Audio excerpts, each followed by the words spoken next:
केंद्रीय गृह और सहकारिता मंत्री अमित शाह ने गांधीनगर में सीबीडीसी आधारित सार्वजनिक वितरण प्रणाली का उद्घाटन किया है, लेकिन इस दौरान उन्होंने राहुल गांधी और कांग्रेस पार्टी पर तीखे हमले भी किए। अमित शाह ने राहुल गांधी पर किसानों को गुमराह करने का आरोप लगाया। उन्होंने ये भी कहा कि किसानों के हितों को बेचने का काम मनमोहन सरकार ने डंकल प्रस्ताव पर साइन करके किया था, जिससे पूरी दुनिया के लिए भारत का कृषि बाजार खुल गया था।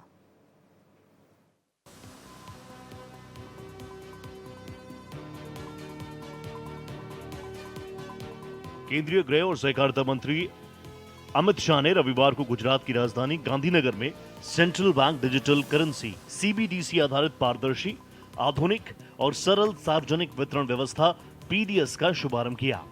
इस अवसर पर केंद्रीय उपभोक्ता मामले, खाद्य और सार्वजनिक वितरण मंत्री प्रहलाद जोशी और गुजरात के मुख्यमंत्री भूपेंद्र पटेल सहित अनेक जाने माने लोग मौजूद रहे। केंद्रीय गृह मंत्री ने कहा कि टेक्नोलॉजी और प्रधानमंत्री मोदी की गरीब के प्रति संवेदना का अनूठा संगम ये वितरण प्रणाली सुरक्षित, पारदर्शी तरीके से गरीबों के अधिकार की सुरक्षा का जरिया बनेगी। उन्होंने अन्नपूर्ति मशीन का भी लोकार्पण किया, जो 35 सेकंड में 25 किलो अनाज का वितरण कर रही है।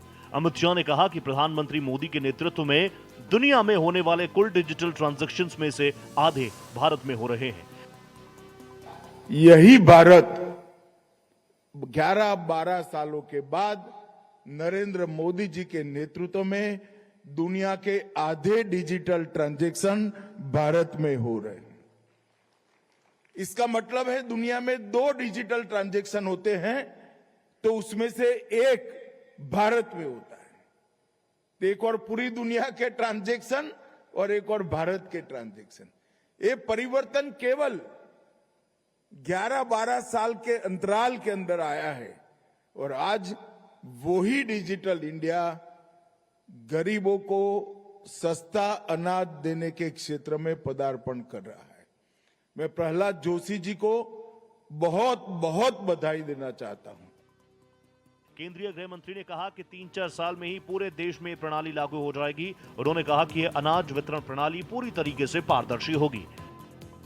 मगर reserve bank of India, food corporation of India, सारी राज्य सरकारें, भारत सरकार के मैती डिपार्टमेंट के साथ, इस सभी के साथ संकलन कर एक leak proof system Prahlad ji के नेतृत्व में मोदी जी के माध्यम से आज देश को लोकार्पित किया जा रहा है। मैं मानता हूं कि यह पद्धति से गरीबों को राशन देने का जो हमारी पद्धति है खाद्य और आपूर्ति मंत्रालय का, उसमें से संपूर्ण रूप से भ्रष्टाचार का उन्मूलन हो जाएगा और पारदर्शी तरीके से गरीबों को अनाज मिलने की शुरुआत।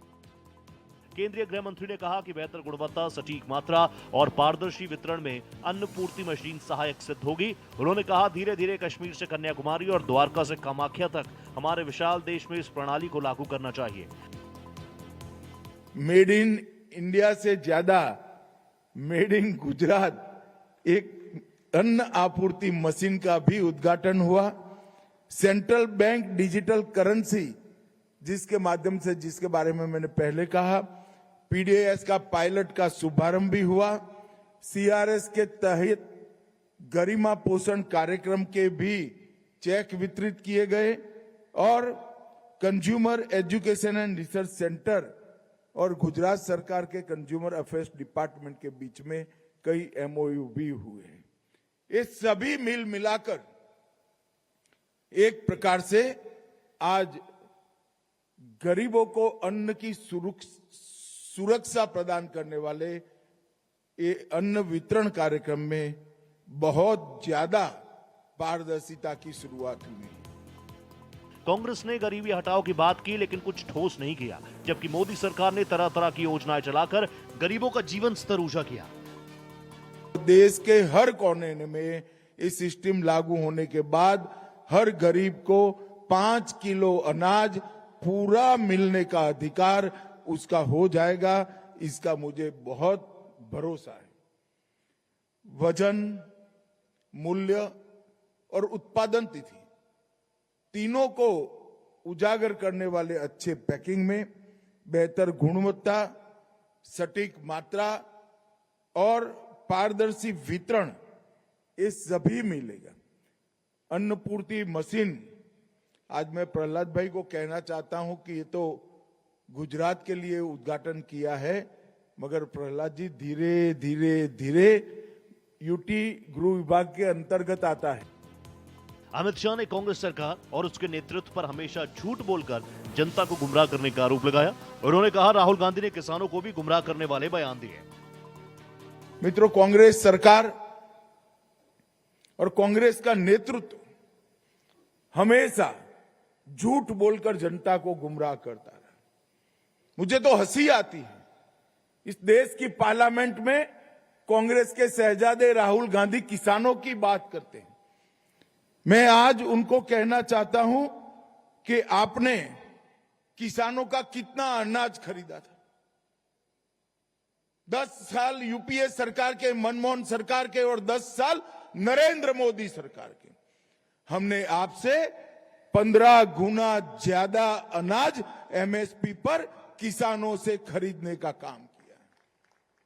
आपके समय में किसानों का बजट मात्र 26,000 करोड़ था और मोदी जी के समय में किसानों का बजट 26,000 करोड़ से बढ़ाकर 1,29,000 करोड़ करने का काम नरेंद्र मोदी जी ने किया। अमित शाह ने कहा कि पिछली सरकार ने डंकल प्रस्ताव पर साइन कर किसानों को असुरक्षित किया था। उन्होंने कहा यूरोपीय संघ और इंग्लैंड के साथ हुए मुक्त व्यापार समझौते और अमेरिका के साथ हुई ट्रेड डील के माध्यम से प्रधानमंत्री मोदी ने देश के किसानों के हितों को पूरी तरह से सुरक्षित करने का काम किया। Bureau report, Bharat express.